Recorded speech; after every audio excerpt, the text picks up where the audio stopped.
Recording शुरू करना। Yes, start कर दिया मैंने रिकॉर्डिंग। ठीक है। यस, एनबीएफआईज में थ्री कैटेगरीज है। AIFIs that is all India financial institutions, ठीक है, primary dealers and non banking financial companies. AIFIs में आती है एग्जिम, ठीक है, export import bank of India. EXIM, आज से आप लोग एग्जिम कभी भी कंफ्यूजन में आओगे नहीं आओगे कि किसी ने भी अगर एग्जिम ऐसा वर्ड भी यूज किया तो you have to understand that this is export import bank of India. Correct. See, export import bank of India establish in 1982। Correct, EXIM bank भी बोलते हैं इसको। गवर्नमेंट ऑफ इंडिया 100% शेयर है, private individual कोई भी नहीं है यहाँ पे। ठीक है। Loan credit facilities to exporters and importers. Suppose हमारा जो पिकल मैन्युफैक्चरिंग का जो ऑर्गेनाइजेशन था, हम जो पिकल मैन्युफैक्चरिंग का जो इंडस्ट्री था हमारा, हमको अगर एक्सपोर्ट करना है तो we will be dealing with this type of bank. Simple. ठीक है। NABARD, as you have already heard, ठीक है, गवर्नमेंट ऑफ इंडिया 99.3% स्टेक के साथ में। आरबीआई का भी कंट्रोल है उधर, ठीक है, लेकिन आरबीआई का एकदम नॉमिनल कंट्रोल है कि उनका जितना भी ट्रांजैक्शनल मॉनेटरी ट्रांजैक्शनल जो भी होता है उसके ऊपर उसका रेगुलेटरी होता है आरबीआई का। ठीक है। NABARD bank, national bank for agricultural and rural development. ठीक है। नेशनल हाउसिंग बैंक, ठीक है, हाउसिंग के लिए है। प्रधानमंत्री आवास योजना, पता होगा आप लोगों को। ठीक है। सो उसका जो भी पैसा था वो कौन सी बैंक के थ्रू आया होगा? एनएचबी से। ठीक है। एनएचबी ने फिर वो लोग वो जो भी क्लाइंट्स या फिर जो भी कस्टमर्स है प्रधानमंत्री आवास योजना के अंतर्गत जो भी बेनिफिशियरीज है, उनको पैसा उनकी उनकी बैंक्स में किसने डाला होगा? एनएचबी के थ्रू डाला होगा। ठीक है। SIDBI, yes, small industrial development bank of India. Correct. जो लोग नासिक में रहते हैं उनको पता होगा। ठीक है। आईडीबीआई का ऑफिस भी है, सिडबी का ऑफिस भी है, डिस्ट्रिक्ट इंडस्ट्री डीआईसी का ऑफिस भी है। ठीक है। त्र्यंबकेश्वर रोड पे जो आईटीआई सिग्नल है उसके आगे है। डन। तो सिडबी, ये सारे क्या है? These are all India financial institutions. ठीक है। अगर सपोज किसी फार्मर को फाइनेंस चाहिए होगा, ठीक है, तो वो जाएगा नाबार्ड। ठीक है, नाबार्ड वाली स्कीम में जाएगा। किसी को एक्सपोर्ट करना होगा, इंपोर्ट करना होगा तो एग्जिम में जाएगा। ठीक है। किसी को घर की जरूरत होगी उसके लिए फाइनेंस चाहिए होगा तो एनएचबी के थ्रू जाएगा। मतलब गवर्नमेंट की स्कीम्स के थ्रू जाना है तो we have to go through these bank. Simple. ठीक है। अब आते हैं primary dealers. Deal in a primary market, G से डायरेक्टली बाय जी सिक्योरिटीज। ठीक है, government securities via auctions. Can participate in open market operations, must get license from RBI. ठीक है। Morgan Stanley, Goldsman, JP Morgan Chase. ठीक है, ये सुना होगा, जेपी मॉर्गन चेस सुना होगा आप लोगों ने। Standard chartered bank, HSBC, SBI, bank of Baroda, Kotak Mahindra. ठीक है, ये प्राइमरी डीलर्स है जो सीधा कर डायरेक्टली ये गवर्नमेंट के सिक्योरिटीज बाय कर सकते हैं और इनके थ्रू हम लोग बाय कर सकते हैं। ठीक है, गवर्नमेंट के गोल्ड डिपॉजिट बॉन्ड्स हो गए या फिर सपोज जो भी सिक्योरिटीज होते हैं, securities in simple word, securities जो भी गवर्नमेंट के होते हैं, जो डीलर्स होते हैं उसको हम लोग प्राइमरी डीलर्स बोलते हैं। अभी यहाँ पे ये लोग बैंकिंग के फंक्शन देखो। अभी आप लोगों को थोड़ा सा कंफ्यूजन आता होगा कि सर कैसे बोल सकते हैं, एसबीआई तो यहाँ पे सर बैंक है, कमर्शियल बैंक है, बैंक ऑफ बड़ौदा यहाँ पे बैंक है सर, कोटक महिंद्रा बैंक है सर। ऐसा नहीं होता। देखो ये जो बैंक्स है ना, इनके अलग अलग बहुत सारे ना अलग अलग फंक्शंस होते हैं, या फिर ऐसे बोलेंगे कि इनके अलग अलग इंटरमीडिएरीज या फिर अलग अलग ब्रांचेस होते हैं, अलग अलग एक्टिविटीज के। ठीक है, ऐसे नहीं है। देखो अभी आईसीआईसीआई ये बैंकिंग फंक्शंस भी परफॉर्म करता है और जो ब्रोकरेज का फर्म भी आईसीआईसीआई का। सिंपल। तो सेम यहाँ पे प्राइमरी डीलर्स है ये सम ऑफ दी। ठीक है, ये ओपन मार्केट ऑपरेशंस क्या होता है फिलहाल के लिए आपको जरूरत नहीं है ये पढ़ने की, बट एक सिंपल में अगर आपको बोल दूं, ओपन मार्केट ऑपरेशंस वो होता है कि जब है ना सपोज किसी भी एक इंडस्ट्री का कोई भी एक आईपीओ आता है। अभी आईपीओ बहुत अपना डिस्कशन बहुत लॉन्ग हो जाएगा। आईपीओ इन शॉर्ट मतलब जो इनिशियल पब्लिक ऑफर होता है, कोई इनिशियल भी, पब्लिक ऑफर। हाँ, जो नई कंपनी आती है, ठीक है, जो नई कंपनी मार्केट में शेयर्स इशू करती है first time in its life, तो उसको बोलते हैं ओपन मार्केट ऑपरेशंस। तो वो लोग खरीदना बेचना भी ये लोग कर सकते हैं, प्राइमरी डीलर्स। इसके लिए उनका नाम ही क्या है? PDs, primary dealers. ठीक है, let's not go into deep that concept. ठीक है, नॉन बैंकिंग फाइनेंशियल कंपनीज होती है एनबीएफसीज। ठीक है, financial institutions that provide banking services without meeting the legal definition of bank. बिल्कुल भी बैंकिंग के सर्विसेज ये लोग प्रोवाइड करते हैं, लेकिन ये लोग बैंक नहीं कहलाता है, पहली बात तो। ठीक है, जैसे कि फॉर एग्जांपल, ठीक है, आईडीबीआई का नाम सुना है, ठीक है, सिडबी जिसका पेरेंट कंपनी है। ठीक है, देखो एनबीएफसी का यहाँ पे देखो, यहाँ पे दिया हुआ है license under banking regulations act. यहाँ पे आरबीआई एक्ट नहीं है, यहाँ पे बैंकिंग रेगुलेशन एक्ट के अंदर इनको लाइसेंस मिलता है। जो आप बोल रहे थे कि इनको लाइसेंस नहीं मिलता, तो see it is not necessary कि इनको लाइसेंस नहीं मिलता हो अनलेस एंड अनटिल, देखो नॉन बैंकिंग फाइनेंशियल कंपनी नहीं बोलेंगे, लेकिन नॉन बैंकिंग फाइनेंशियल एक्टिविटी करने वाले लोग है ना बहुत सारे गाँव में रहते हैं। जब आप लोग है ना 25 ईयर्स बैक अगर देखोगे, 25 ईयर्स बैक भी नहीं, 30 ईयर्स बैक ले लो, 30 ईयर्स बैक है ना गांव में ना साहूकार होते थे जिनके पास बहुत सारा पैसा होता था। तो लोकल लैंड, वो जो साहूकार होते थे वो लोग लैंड करते थे, जिनके पास पैसा नहीं है इन लोगों को वो फाइनेंस प्रोवाइड करते थे। तो देखो वो ना ही बैंकिंग के एक्ट के अंदर रजिस्टर्ड है, लाइसेंस भी नहीं है, ना ही बैंकिंग के एक्टिविटीज वो परफॉर्म कर रहे हैं, लेकिन without having the legal impact of the bank, not having registered under any license, ठीक है, any act, it is not regulated first of all. तो हम लोग उनको बोल सकते हैं कि नॉन बैंकिंग एक्टिविटीज वो परफॉर्म कर रहे हैं, ठीक है। सो वो अलग एक कंसेप्ट है कि वहां पे लाइसेंस नहीं होता। लेकिन in most of the cases non banking financial companies, देखो कंपनीज आ गया ना, that means it has to be registered. जैसे आप लोगों ने बचपन में 12th स्टैंडर्ड में पढ़ा होगा, ठीक है, कि every company has to be registered under companies act, correct? Yes sir. हाँ, तो बस फिर यही यहाँ पे एक कंसेप्ट है। जैसे इंश्योरेंस कंपनीज हो गया, ठीक है, देखो वो बैंकिंग रेगुलेशन एक्ट के अंडर लाइसेंस मिलता है, लेकिन उनका जो रजिस्ट्रेशन होता है ये कंपनीज एक्ट के अंदर भी होता है, और उनका जो रेलेवेंट एक्ट होता है, जैसे कि इंश्योरेंस कंपनी का एक्ट है IRDA, insurance regulatory development of India, sorry insurance regulatory development authority of India, correct. Merchant banks जो होते हैं, यस एनी डाउट? ओके, जो मर्चेंट बैंक्स होते हैं, ठीक है, मर्चेंट बैंक्स मतलब क्या होता है कि ये लोग है ना सीधा का सीधा स्टॉक मार्केट में डील करते हैं। तो स्टॉक मार्केट का जितना भी होगा ये सेबी, सी सेबी ये एक फाइनेंशियल इंस्टीट्यूशन या फिर नॉन फाइनेंशियल इंस्टीट्यूशन ऐसा कुछ भी नहीं है। SEBI is just like an RBI, ठीक है। सेबी ये एक आरबीआई के जैसा ही इंस्टीट्यूशन है, जिसका एक अलग सा एक्ट है, ठीक है। देखो कंपनीज, तुम लोगों ने जब एसपी पढ़ा होगा, ठीक है, टाइप्स ऑफ कंपनीज पढ़े थे, याद है क्या? स्टैट्यूटरी कंपनी, गवर्नमेंट कंपनी, ठीक है, public yes sir. Company, yes sir. Private company, ऐसे बहुत सारे टाइप्स पढ़े थे आप लोगों ने। Yes sir. यस तो सर।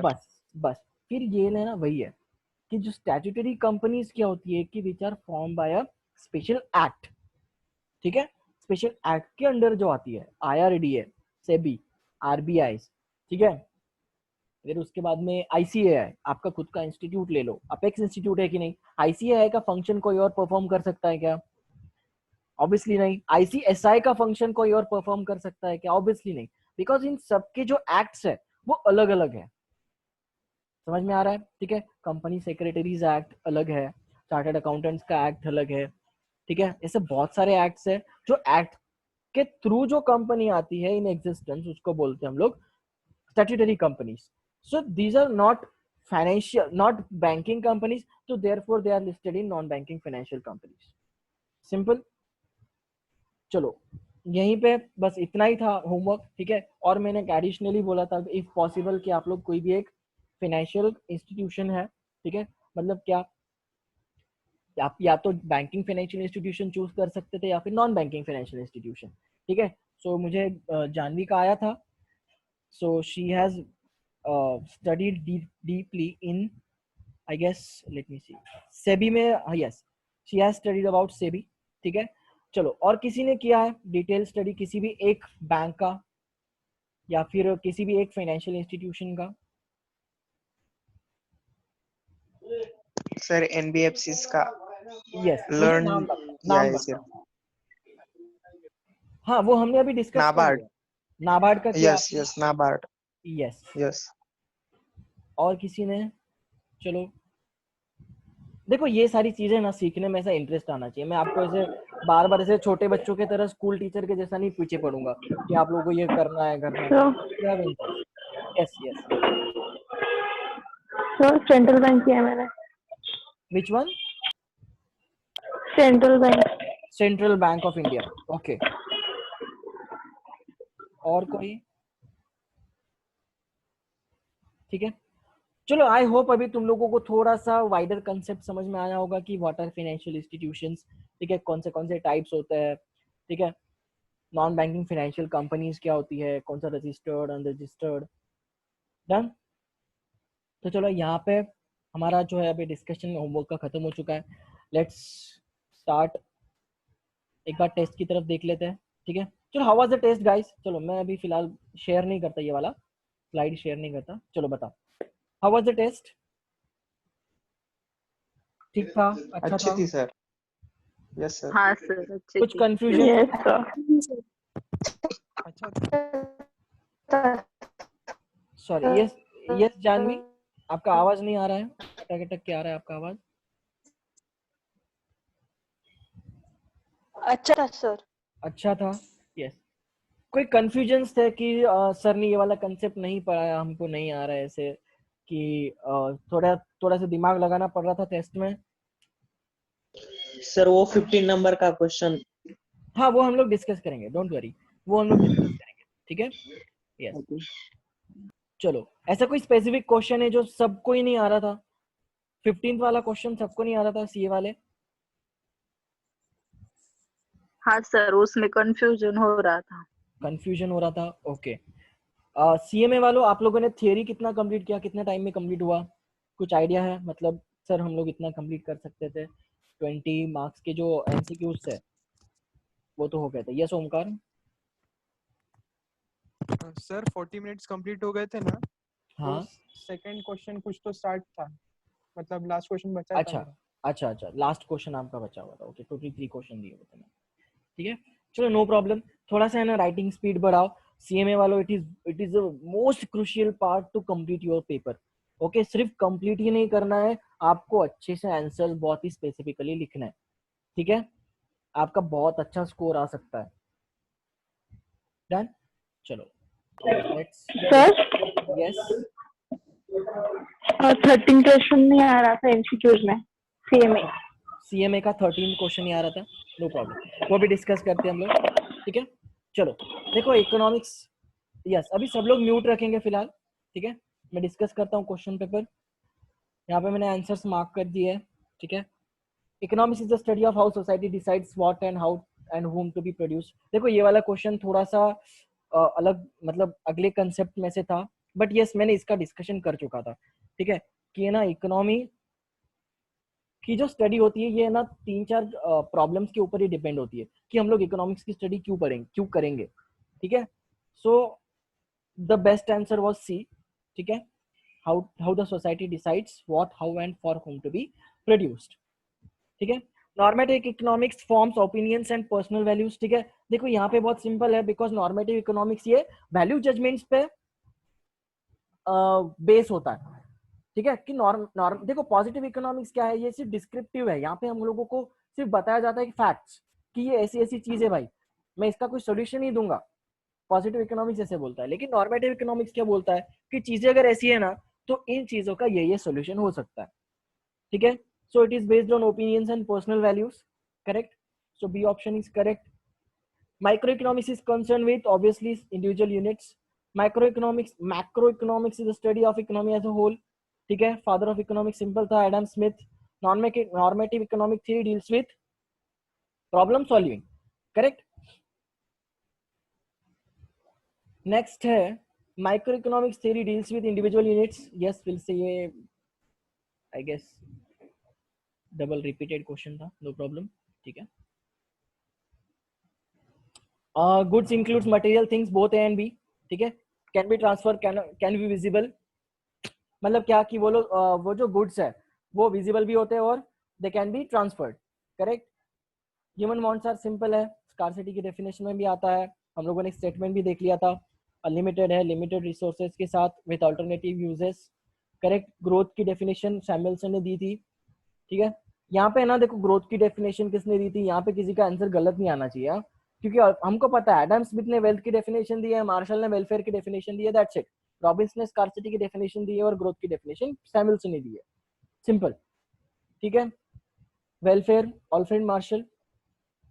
वेल्थ ऑफ नेशंस, देखो ये जो है ना, ये 12th वाला क्वेश्चन जो है, ठीक है, यहाँ पे an inquiry into the nature भी है, वेल्थ ऑफ नेशंस भी है। तो आप लोग कंफ्यूजन में हो गए कि सर ये तो दोनों आंसर्स करेक्ट है, लेकिन जो आपके टेक्स्ट बुक में लिखा है ना, आपके टेक्स्ट बुक में वो एक लाइन है कि wealth of nations is considered as the first modern work of economics, ऐसा पूरा का पूरा स्टेटमेंट है। सो है ना, इंस्टीट्यूट है ना, आपको सीधा ये पूरा स्टेटमेंट देगी समझ में आ रहा है क्या? सो कंफ्यूजन में नहीं आना है, जो स्टेटमेंट है वो अच्छे से आपको ध्यान में रखना है. So this is called as a long term study. Correct. We mainly study the following in micro. Okay, obviously ये सारी की सारी लिस्ट थी. प्रोडक्ट की प्राइसिंग, लोकेशन ऑफ इंडस्ट्री, सारे के सारे इंडिविजुअल है.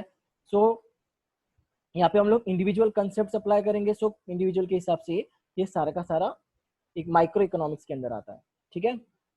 Few areas that comes under macro. ठीक है, ये वाली भी लिस्ट थी. Trade, balance of payments obviously national level पे है. External value of currency, obviously an individual cannot change the external value of currency, it is of international nature. So ये macro में आएगा. बिहेवियर ऑफ द फर्म नहीं आएगा. ठीक है. देखो क्वेश्चन अच्छे से पढ़ो कि मैक्रो इकोनॉमिक के अंदर ये तो आते हैं, लेकिन इसको छोड़ के. ठीक है. तो ये एक्सेप्ट जो है ना, ये एक्सेप्ट यहाँ पे इंपॉर्टेंट रोल प्ले करता है कि एक्सेप्ट इसको छोड़ के बाकी सब मैक्रो के अंदर आता है. Behaviour of the firm is a micro economic analysis, not a macro economic analysis. ठीक है. फिर आते हैं 15 वाले क्वेश्चन पे. Business economics enables application of economic logic and analytical tools to bridge the gap between theory and practice. ठीक है. मैं ना इसका एक सेकेंड मैं आपको है ना आपकी टेक्स्ट बुक में दिखाता हूँ कि ये वाला है ना ऑलरेडी दिया हुआ है आपकी टेक्स्ट बुक में. ठीक है. यस सर, चेक किया था मैंने. किया था आपने. ठीक है. सीए की है ना टेक्स्ट हाँ बुक सर. में ये दिया हुआ है. अभी ये ना ये सीए का मॉड्यूल ओपन नहीं हो रहा है मेरा. एक सेकेंड.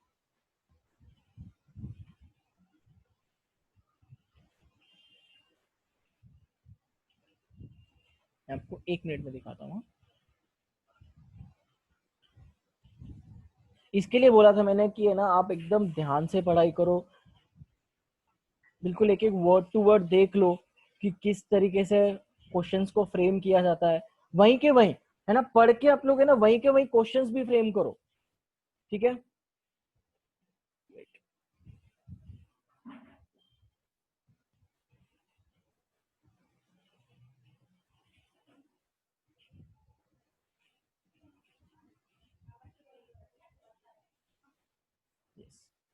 ठीक है. चलो मिल गया मुझे. 1 मिनट मैं इसको शेयर कर देता हूँ.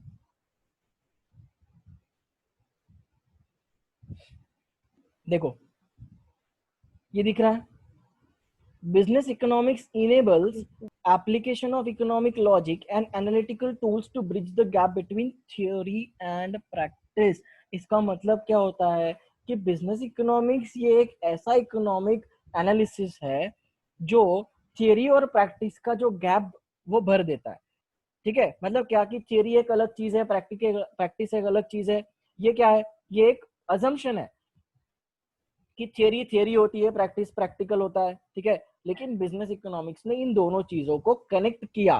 ब्रिज द गैप बिटवीन मतलब क्या कि उन दोनों को उसने कनेक्ट किया है बिजनेस इकोनॉमिक्स ने, कि जो भी थियरीज है उसको हम लोग प्रैक्टिकल लाइफ में उसको या फिर प्रैक्टिकल बिजनेस में हम लोग उसको अप्लाई कर सकते हैं. समझ में आ रहा है यहाँ पे? ठीक है. Yes sir. 15 वाला क्वेश्चन जिस जिसको प्रॉब्लम था उन लोग को समझ में आया? Yes sir. ठीक है. यस. सिंपल सा क्वेश्चन था बिल्कुल.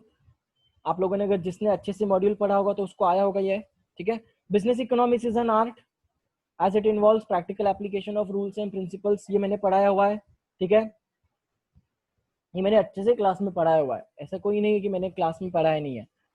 Dash factors have significant influence upon the functioning and performing of the business. ठीक है. Environmental factors obviously.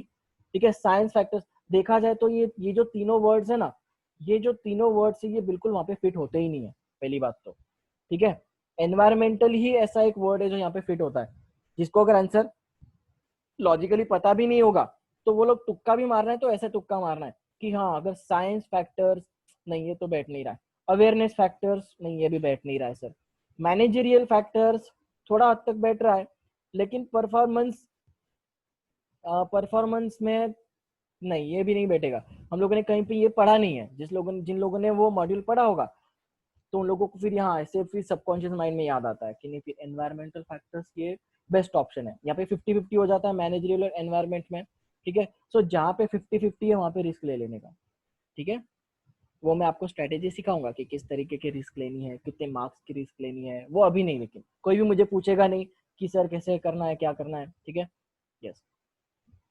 उसके बाद है business economics is a dash science. Obviously pragmatic in approach. ठीक है, ये देखो 18 वाला जो क्वेश्चन है ना, मैंने कहाँ से दिया था पता है क्या आप लोगों को? मैं आपको दिखाता हूँ, वेट। किस किस को मिला ये वाला क्वेश्चन?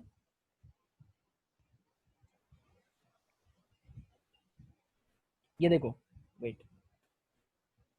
ठीक है, ये वाला पॉइंट पढ़ो। चलो, सबको दिख रहा है? Yes, sir. हाँ, देखो, बिजनेस sir. इकोनॉमिक्स इज अ, मैंने देखो कहाँ से दिया हुआ है, समरी में से दिया हुआ है, मतलब इट इज इसेंशियल फॉर हाँ, you sir. To study from the summary also, ठीक है। Business economics is a normative science which is interdisciplinary and pragmatic in approach, ठीक है। और अपना जो क्वेश्चन था, ठीक है, सेम था, business economics is a dash science, so it is a normative science that is pragmatic in approach, ठीक है। Yes. So macroeconomics considers obviously social, political environment, stage of business cycles, ठीक है, social economic organisations, ये वाला भी question मैंने उसी में से दिया हुआ है, ठीक है, मतलब ऊपर जो मैक्रो इकोनॉमिक्स के जो सब्जेक्ट मैटर है उसमें से दिया हुआ है, सिंपल, ठीक है। So economics is one of the social sciences, ये तो सब लोगों को आया होगा। देन तो आई गेस कि थोड़ा सा क्रिटिकल था पेपर, थोड़ा सा था, इतना ज्यादा भी नहीं था, क्योंकि हार्डनेस लेवल मैंने अभी तक सिर्फ 5 to 10% की रखी हुई है, ठीक है। अभी तक मैंने अच्छे खासे एमसीक्यूज नहीं दिए, हम लोग वो बाद में देखेंगे कि कैसे एमसीक्यूज आने वाले अपन लोगों को। फिलहाल फर्स्ट टेस्ट था, सो नो प्रॉब्लम, ठीक है। किसी को 19 मिले हैं क्या? कोई है जिसको 19 मिले होंगे? क्योंकि 18 वाले थे, 2-4 थे 18 वाले, ठीक है। Even you have 10 marks, don't worry, ठीक है, यू हैव टू, ये पहला टेस्ट है, तो डिमोरलाइज बिल्कुल भी होना नहीं है, ठीक है, बिल्कुल भी डिमोरलाइज होना नहीं है यहाँ पे, ऐसे बहुत सारे टेस्ट आएंगे, ठीक है। So this is it for CA वाले स्टूडेंट्स फॉर नाउ। हम लोग जो है एग्जैक्ट सिलेबस हम लोग कल शुरुआत करेंगे, बिकॉज आज मेरा टारगेट ही यही था कि मैं आप लोगों को अच्छे से टेस्ट का बताऊं कि कैसे आप लोगों ने टेस्ट सॉल्व किया है, कैसे कैसे क्वेश्चंस में डाल सकता हूँ, कितना क्रिटिकली आपको अच्छे से पढ़ना है, ठीक है। इकोनॉमिक्स को बिल्कुल भी हल्के में मत लो, बिकॉज देखो इतने सारी है ना बैचेस है ना, तो मेरा एक ही एक्सपीरियंस रहा है कि जो इवेंचुअली जो बच्चे होते हैं ना, कि वो लोग है ना निग्लेक्ट कर देते इकोनॉमिक्स जैसे सब्जेक्ट को, ठीक है। So economics is a can be a most scoring subject, plus it is MCQs, पहली बात तो सीएस और सीए वाले जो है, so it can be the most scoring subject. So अच्छे से पढ़ो, अच्छे से अपने नोट्स बनाओ, ठीक है, ताकि आप लोगों को आगे जाके भी काम में आ सके। डन। तो आज के लिए बस इतना ही, कल हम लोग नए लेसन से शुरुआत करेंगे, ठीक है, नोट से भी शुरुआत करेंगे, एक बार इंट्रोडक्शन देख लेंगे जो नेक्स्ट लेसन है। यस, अभी पैटर्न क्या रहेगा कि जो नेक्स्ट लेसन है सीए का वो नेक्स्ट लेसन है, लेकिन जो फर्स्ट लेसन है सीएमए का, उसी में वो जो नेक्स्ट लेसन है वही इंक्लूडेड है, सिंपल, ठीक है। कल हम लोग देखेंगे जैसे अभी तक आ रहे हैं डिटेल में एकदम स्टडी करके, ठीक है। हम लोगों को घाई बिल्कुल भी करनी नहीं है, अच्छे से पढ़ना है, कंसेप्चुअली जाना है, ठीक है, और हमको एकदम स्ट्रेटेजिकली जाना है। सर यस, वो नोट्स हम ही लेके क्या आप दोगे हमें? मैं भी दूंगा, फिलहाल I want you to write the notes, ठीक है, मैं खुद के नोट्स दूंगा, जो एग्जाम पॉइंट ऑफ व्यू से जो नोट्स है ना, मैं खुद के नोट्स भी दूंगा, डोंट वरी अबाउट इट। आपको नोट्स भी मिलेंगे, Okay. आपको टेस्ट पेपर्स भी मिलेंगे, डोंट वरी,